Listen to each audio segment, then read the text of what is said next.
Grace and peace to everyone, and welcome to another edition of Escape for Thy Life television broadcast, which is brought to you by the Thusia Seventh-day Adventist Church. I'm Sister Anissa Batiste. Let's begin with a word of prayer. Gracious Father, do bless us as we do this program. May all who watch and listen understand the warning given and flee from danger by trusting in you and not man, not governments, and by making the right decisions for their children, that their health may be intact and they may glorify you as God alone. In Jesus' name, amen. Yes, my dear people, today's program is called Warning Against the HPV Vaccination. Warning Against the HPV Vaccination. Now, this program comes as a reminder because in years gone by, I showed you programs like this before, warning you against this particular vaccine called HPV or human papillomavirus vaccine, which our government at the time during 2014, 2017, around those times, were introducing to St. Vincent and the Grenadines for young girls as young as 12 years old. Now, in recent times, we have the news telling us again that they're looking to, as it were, increase their advocacy for this particular vaccination to be taken by young girls in this country. They're linking it to the prevention of cervical cancer or cancer of the cervix. They're claiming that it is part of their measures to decrease cervical cancer, which they say has been on the increase in the country, and they say that there has been an increase in deaths in women with that cancer. Now, the information given to us by the Minister of Health does not tell us who the women were, their ages, and what perhaps were the conditions surrounding them. For example, I asked the question, were these women jabbed or injected with the COVID-19 quote-unquote vaccine or vaccine, as we say? Now, I asked that question because it is a fact, the information is there all over the world, that since people have taken that COVID-19 vaccine, there has been an increase in cancers that have rapidly deteriorated people's health and caused them to die. In fact, doctors are calling it turbo cancers. And the increase in turbo cancers or aggressive cancers has been in every area you could think about, all kinds of cancers, including cervical, breast, ovary, etc. So it is a logical question to ask, what were the conditions of these women who have died from cervical cancer in this country? I asked, for example, were they COVID-19 vaccinated? Also, you have to ask yourself the question, how do they know that it is because these women did not have the HPV vaccine in the past why they eventually got cervical cancer and died? Now, they'd probably tell you it is because the HPV vaccine stops the HPV infection with the human papillomavirus. However, the evidence I will show you here tonight, among other things, will show you that there's a lot of question concerning if HPV or the virus, human papilloma, rarely causes cervical cancer, and if it causes cervical cancer, if it does so in every case, or if there aren't other causes for cervical cancer. And in fact, we will see that the HPV vaccine, there's no way of telling that it could stop cervical cancer in girls because the young age at which they're giving it to the girls, they have to wait many years later before they are at the risk of getting cervical cancer. And the reality is this vaccine is only in the body for a short period of time, something like 5 years. So after it's cleared from the body after 5 years, if your daughter gets it at 12, or as in the case of America, they're giving it as early as 9 years old, by 14, if she takes it at 9, it's already out of her body. By 16, if she takes it at 12, it's already out of her body. But that 14-year-old and that 16-year-old, you will not know if she will get cervical cancer until she's in her 40s. Let's say she gets it in her 30s, under rare circumstances. Even in her 30s, that is way beyond age 14 and age 16. Then, therefore, you cannot really say if it was the HPV vaccine in her body at 9 and at 12, which caused her not to get it, if when she gets into her 30s and her 40s, she doesn't get cervical cancer, because that HPV vaccine has been cleared from her body within 5 years. It makes no sense. The entire way of studying this vaccine before they brought it to market, it was never studied against the ends or the aim of preventing cervical cancer. It couldn't be, because they're giving it too young to determine if way down the road at 40, at 35, it is the element that caused the person not to develop cervical cancer, having been given so long ago at age 9, at age 12. I hope you see the reasoning I'm showing you here. And many doctors have expressed it. Another thing you will see is who is behind it all. Bill Gates is a chief figure who has been pushing in different countries of the world that people take this HPV into their children's bodies. And he did a lot of damage in places like India and elsewhere. We won't be able to show you everything in one sitting, but I promise you will see enough to realize that, one, you need to do your own research as parents. Do not just take what the government, the Ministry of Health says, and they tell you trust them. No, do your own research. Two, you have a right to be able to say, no, you don't want this. Don't make anybody shame you and make you feel like you're an anti-vaxxer or you're a conspiracy theorist or whatever, because there's evidence out there that it is damaging, it is deadly to girls and boys. And three, trust in God. Ask him to guide you in your health decisions and those for your children, that you might be saved. So take a look with me at our first set of clips where we're going to look at who is behind it all. Bill Gates with the WHO. Don't trust them. We do have great vaccines coming along, like RSV. We've got the HPV vaccine that will protect a generation of girls from cervical cancer as we receive appropriate funding. We've got the HPV vaccine that will protect a generation of girls from cervical cancer as we receive appropriate funding. So we have to prioritize, and we have to get these tools to the people who need them most. We know that investing in global health institutions produces very measurable results. Cynics who say, hey, does aid really have impact? We have very clear answers, very well-known data that these healthy children, they survive, they attend school, and they lift their countries up. Every dollar invested in global health produces over $20 in returns from increased productivity, lower healthcare costs, and economic growth. And that's something we should all celebrate, whether it's the moral cause of helping our fellow humans, whether it's creating stability to avoid unrest, whether it's growing the world economy, whether it's preventing pandemics from breaking out in these countries that are not detected, that we saw was bad for the entire world. There are many, many reasons to stand behind all of these institutions. We've got the HPV vaccine that will protect a generation of girls from cervical cancer as we receive appropriate funding. The latest plan by the global elite, led by none other than Bill Gates. He is set to unleash a medical catastrophe of unprecedented scale. Gavi, the Vaccine Alliance, yep, them again, they've announced an audacious scheme where they're investing over $600 million to vaccinate a staggering 86 million girls in low and middle income countries against HPV by 2025. But here's the twist. This could very well be the prelude to a mass casualty event, the likes of which we have never seen before. Now, Gavi claims that this initiative will avert over 1.4 million future deaths. Well, how noble of them, right? Wrong.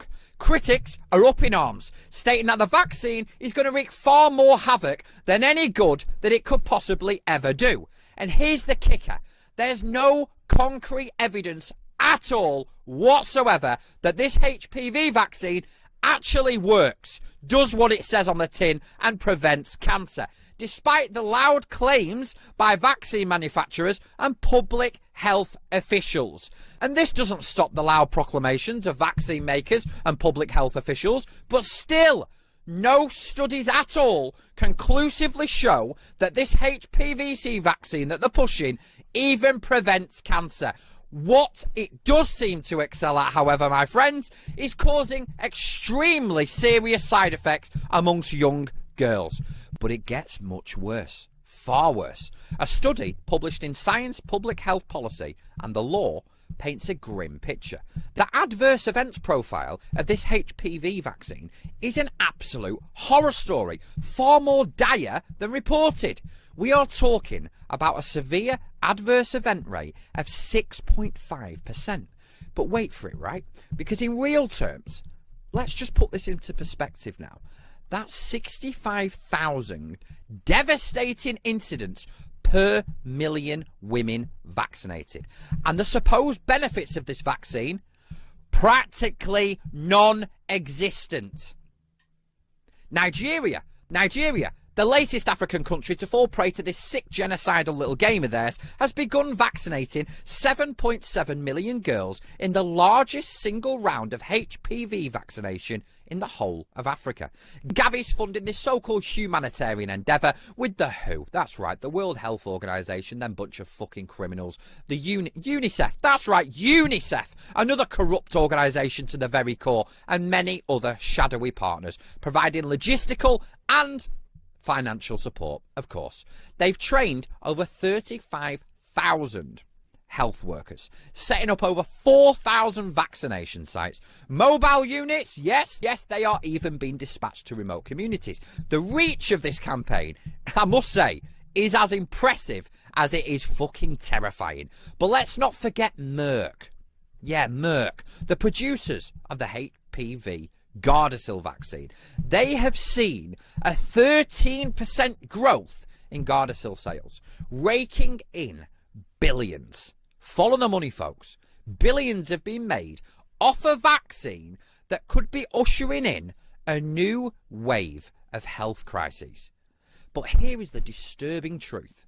These global health initiatives, under the guise of eradicating cervical cancer and experimenting with the health of millions, HPV-type replacement, a phenomenon where more aggressive cancer-causing HPV strains replace the common ones, is a very real and ignored threat. Very real.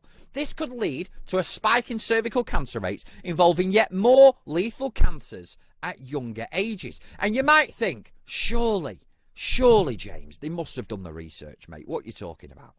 But the truth is, folks, the biomedical literature on this is rife with studies showing the replacement of common HPVs with rarer, more lethal types. What we're potentially looking at here, folks, is an increase in cervical cancer rates in fully vaccinated populations. Young girls, right? Young girls are facing more aggressive cancers at an earlier age. What we're witnessing here is not just a medical intervention.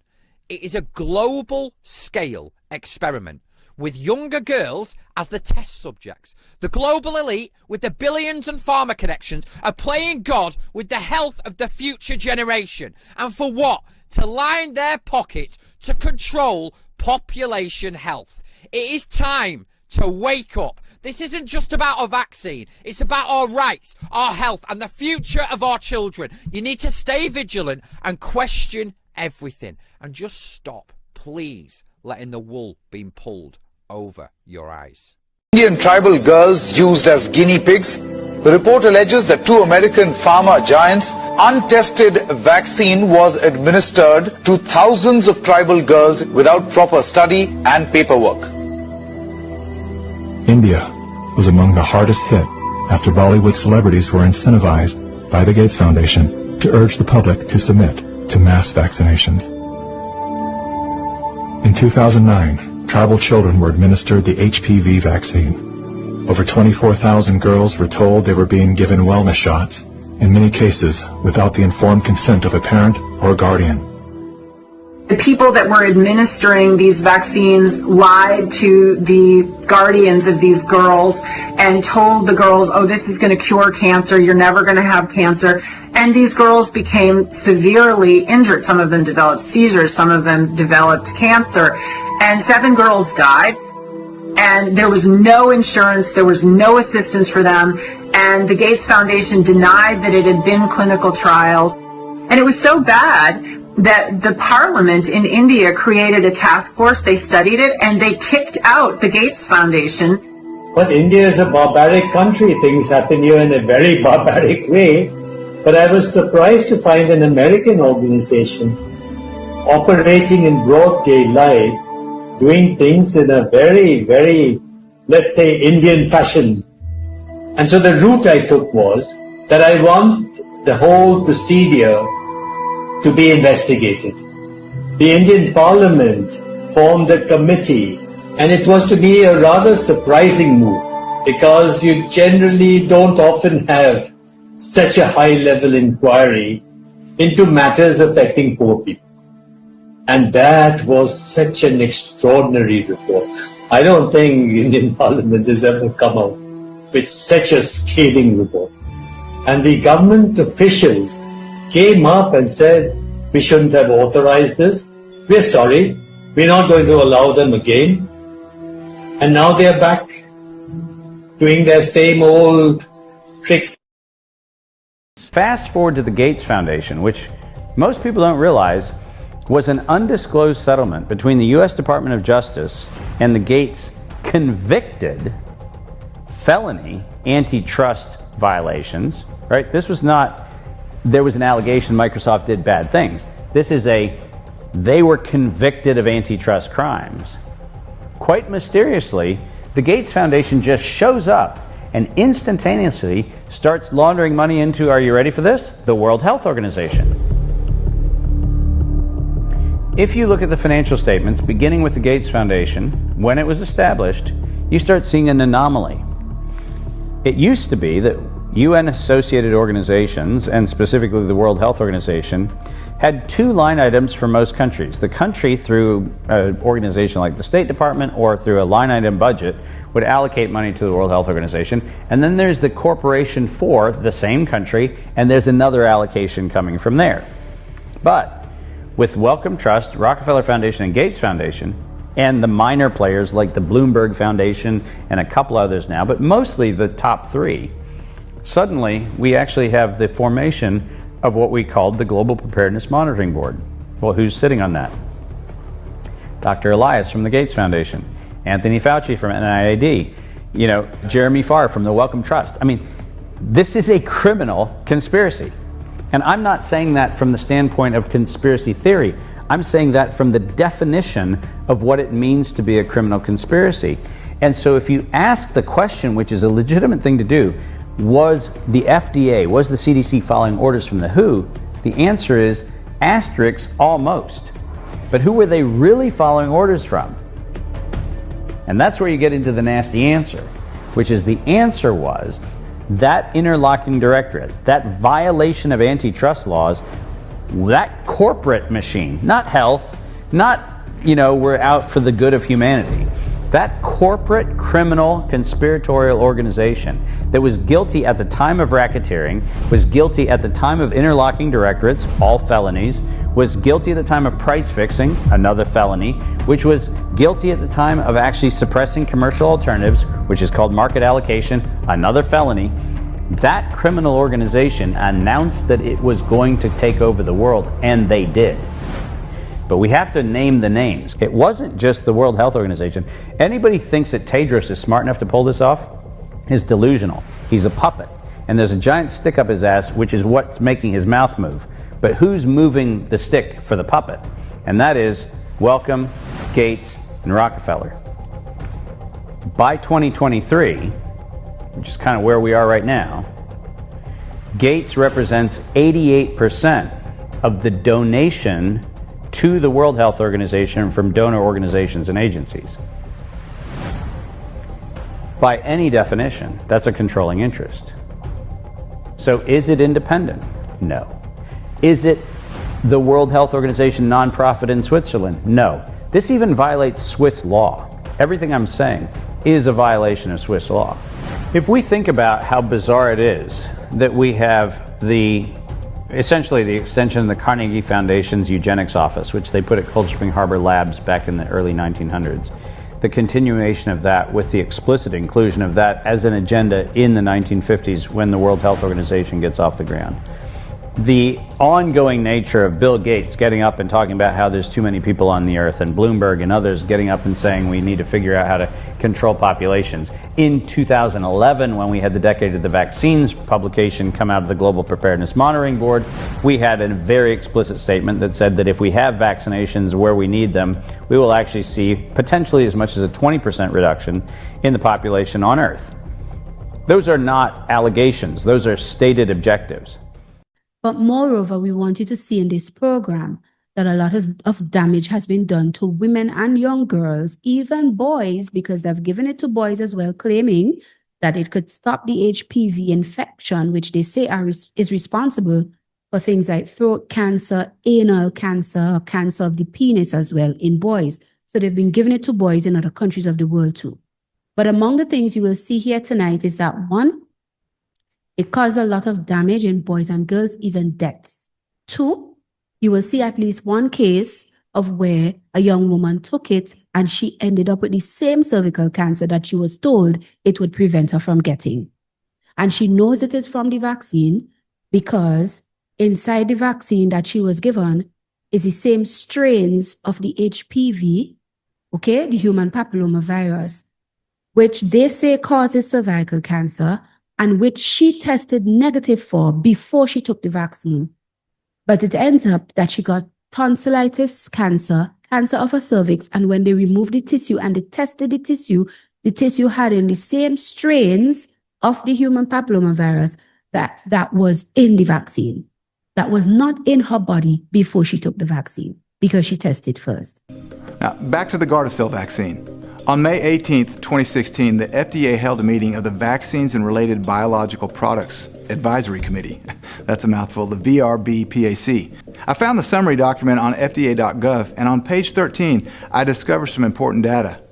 The Gardasil vaccine actually appears to increase cancer risk by 44.6% in people who are already carriers of the same HPV strains, which is 16 and 18, used in the vaccine. In other words, it appears that if the vaccine is given to a young woman who already carries HPV in a harmless state, it may activate the infection and directly cause precancerous lesions to appear. The vaccine, in other words, may accelerate the development of cancer. This is exactly what happened to Erin Crawford. So Erin, share with us, if you could, a little bit about your experience when you were at the University of Louisville. Yeah. I worked in the student health center, and they approached me and said, hey, there's this new this vaccine that prevents cancer, and it'll stop you from getting cervical cancer. Would you like that? And as someone who had just buried 3 family members in about the year and a half prior to that from cancer, I said, sure, right. Whatever it takes.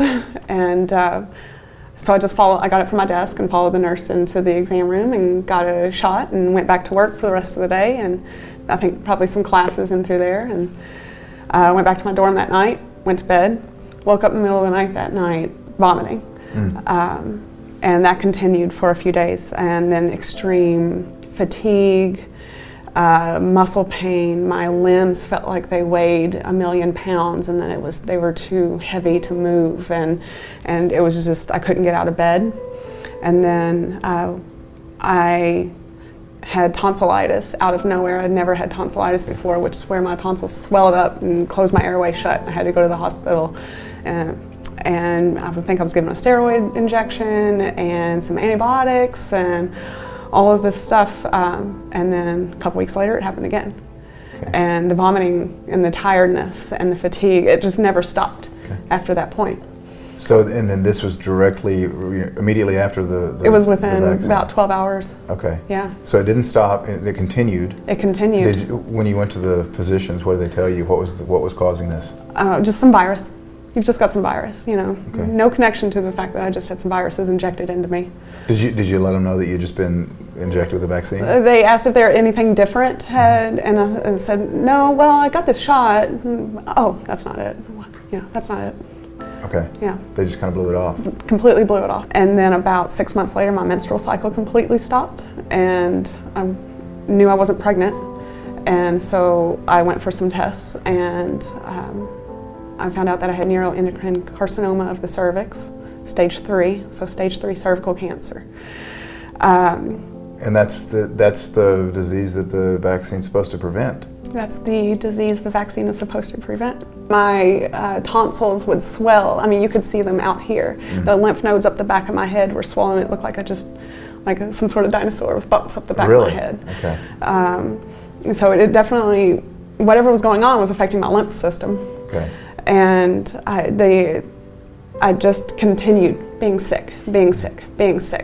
And finally, tonsillitis at one point got so bad, I went crying. I mean, I was just a mess. Mm-hmm. And in the emergency room, and they brought in a ear, nose, throat doctor, and he took one look and he said, these need to be removed now. Mm-hmm. And I ended up having an emergency tonsillectomy, which I did at that time request that the tonsils be saved.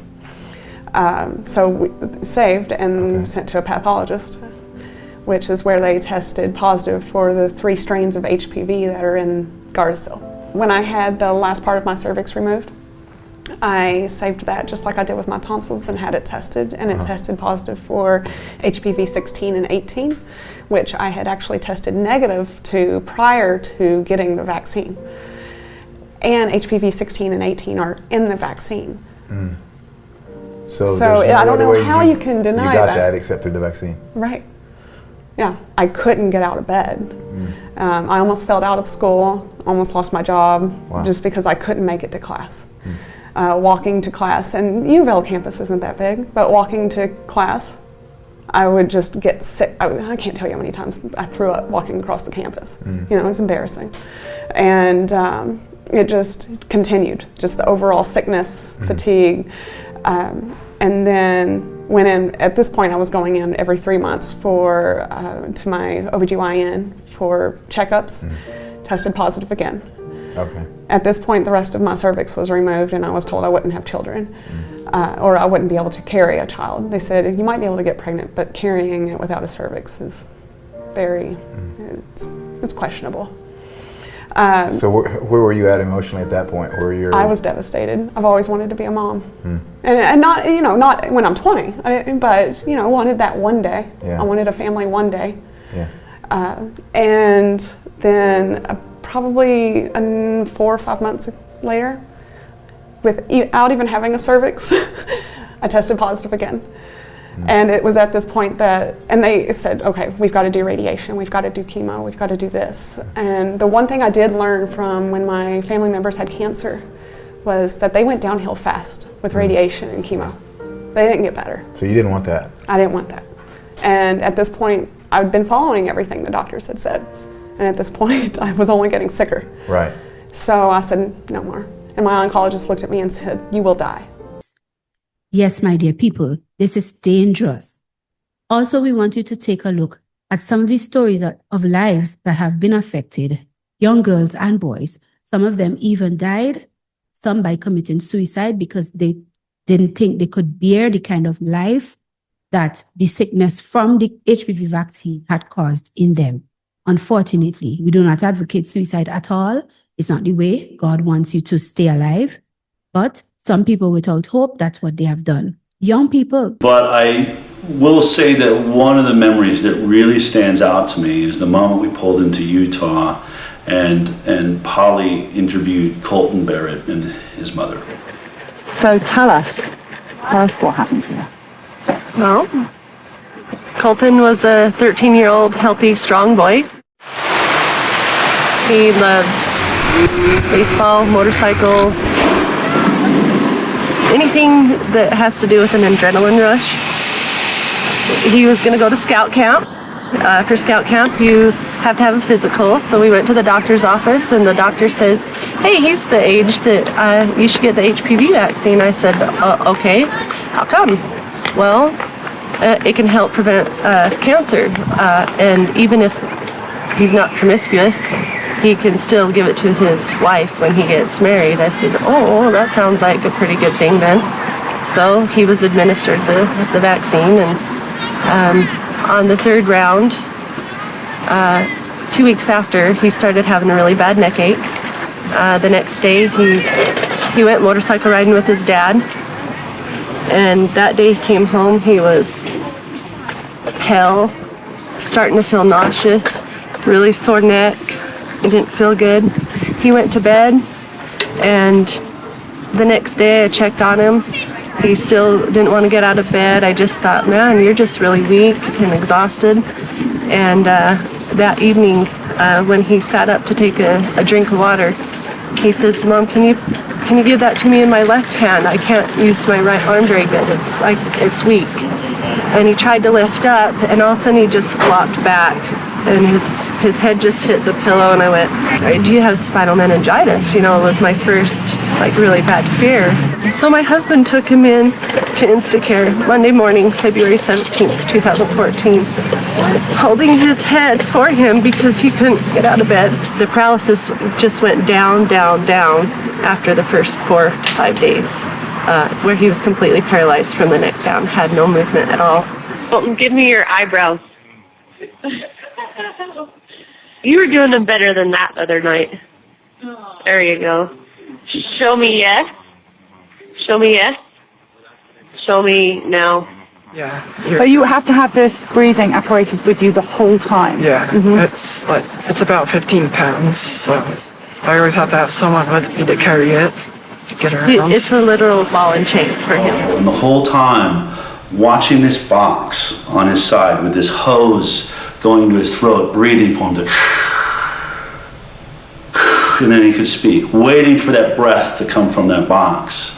And it was a realization that changed my life forever. I remember staring at this and watching this interview go on, and watching this box and thinking, we say we got rid of the iron lung.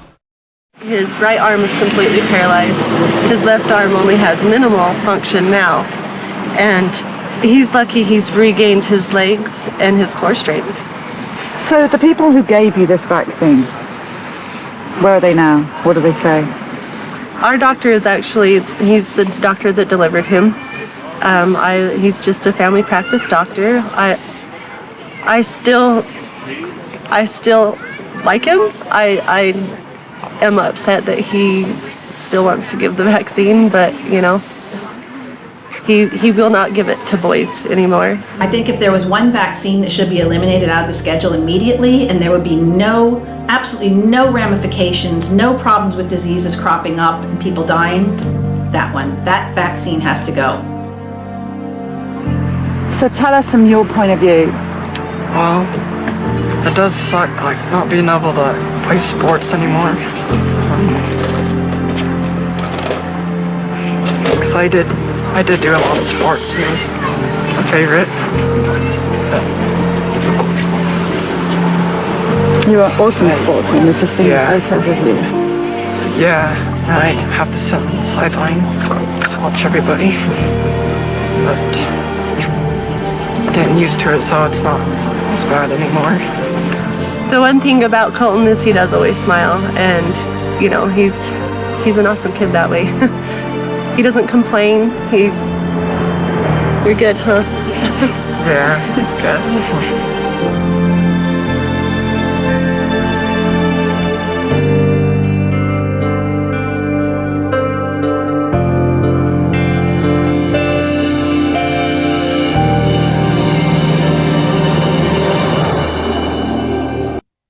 And also, you will hear some scientific explanations concerning the dangerous ingredients in the vaccine, such as the aluminum, which is a neurotoxin. It poisons your brain, it poisons your nerves, and it causes diseases that interferes with your mobility, your spine, and everything like that.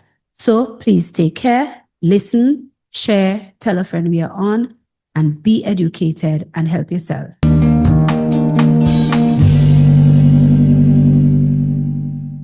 Ruby and Chloe represent thousands of girls around the world who've been injured by the HPV vaccine. A vaccine that carries the highest risk of a serious adverse reaction of any existing vaccination.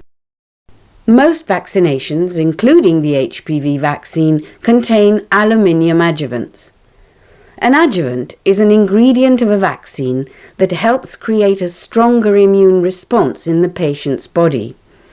Certain types of aluminium have been used as adjuvants for nearly 90 years. We asked internationally renowned authority on aluminium toxicity, Professor Christopher Exley, if he thought aluminium could accumulate in the body to dangerous levels. We know that aluminium is toxic. We know that aluminium is neurotoxic. So yes, if aluminium accumulates in the body towards what we might call a toxic threshold, you will get toxicity, and that could be anywhere in the body. Ruby was a lively, active teenager until she had her first HPV injection. After my second injection, I fainted and I went snow white, and I experienced troubles eating. I could only eat a small portion and it would hurt when I was eating. And then after the third injection, I experienced chronic pain in my stomach, in my chest and in my back, and also chronic fatigue and nausea. Chloe had her first injection when she was 12. I was a very healthy 12-year-old. I did everything what a preteen girl would do. I'd go to the cinema, I'd skate, I'd go rollerblading. I literally took every opportunity on, like I was dancing constantly, like 6 days a week. Yeah, I started to become ill after the second injection, and that was around January 2011. It started off with joint pain, muscle pain, bone pain, relentless fatigue which would not go away without sleeping. Chloe's condition has gradually worsened, as her mother Sophie explains. She can't eat anything at all, she can't even swallow, she can't even drink. She's fed through one of the tubes, and she's relying on 22 to 24 hours fluid through a central line. Is it possible that aluminium in the HPV vaccine could cause such severe neurological damage? The worry is that the use of aluminium adjuvants can and does result almost certainly in toxicity away from the injection site. Chris Exley goes on to explain that immune-reactive cells are attracted to the injection site, can load up with aluminium from the vaccine and travel around the body. And there's very good evidence to suggest that these cells, when they're loaded up with aluminium, can actually pass into the brain. Why is this particular vaccination causing a much higher number of adverse reactions when compared with others? Exley explains that he has some concerns about the aluminium content in both of the HPV vaccinations. Gardasil, manufactured by Merck & Co., and Cervarix, manufactured by GlaxoSmithKline. Cervarix contains a commonly used aluminium adjuvant called aluminium hydroxide. But there is a second adjuvant included in Cervarix, which is essentially a lipid. And so these two work together as the adjuvant in this particular HPV vaccine. All of the safety trials for Cervarix did not use the mixture of aluminium hydroxide and the lipid in their trials. They chose simply also to only use the aluminium hydroxide only. So that's one thing that in itself you begin to ask unusual questions about why that was the case. You also have to ask the question, why in the other major HPV vaccine, Gardasil, why have they used a completely new adjuvant, aluminium adjuvant? one which has essentially not been used before. And there is another concern. Why was aluminium added to the placebo group, that's the non-vaccine group, in the comparative trials? This is clearly crazy. This is clearly something which has been designed to remove the direct effects of the adjuvant on the individual receiving the vaccine. Now, if you decide to simply include that as your control, then all of those adverse events will be subtracted essentially from any adverse events that the whole vaccine gives you, and so the whole vaccine looks safe. Other experts, like Dr. Christian Fiala, agree that adding aluminium adjuvant to the placebo group will bias the results. So when you compare the side effects, you can't really tell there is a difference, because even the group you wrongly claimed to be a placebo group received all the adjuvants and all the other substances that were in the vaccine group. And so if you compare the side effects, you can come to the conclusion that there was not much difference, but the difference is not because the vaccine group had few side effects, it's because the so-called wrongly called placebo group had the same side effects as the vaccine group. And this is what basically would be called cheating. In scientific terms, it's called biased. Thank you for watching. We are sorry that this has been the reality, but we are warning you, do not give your children this vaccine. In 2014, our church, Thusia Seventh Adventist Church, warned the Prime Minister and the Ministry of Health. We wrote a letter to the Prime Minister and the Ministry of Health, and we included DVD copies of programs that show the dangers of the HPV vaccine, like Gardasil and Cervarix. We don't know if they ever watched them. I know that there was a lot of pushback because when I was doing programs back in 2017 around there warning people, I got a lot of pushback from officials in the Ministry of Health. However, they're at it again and we are warning you again. Save your lives, save your children's lives. Remember, you can't trust government with your health because look at what they did to us with the COVID and the COVID vaccine. So learn from that and do not be duped. Forget them and their vaccine that they want to push because PAHO and CAFA and WHO tells them to do so. You push what is good for you and your family based on your research, not based on interest of other organizations who perhaps give them money, but perhaps give them other things that they are wanting to please these organizations and push these things upon us. Call us for more information and for help. 528-1015. That's 528-1015. And until next time, I'm Sister Anissa Batiste for Thusia Seventh Adventist Church. If you'd like to support our programming and hear more of these things and you want to support us tangibly, call that number and tell us how you can, and we will bring more education to you continually. God bless you. Amen. Bye.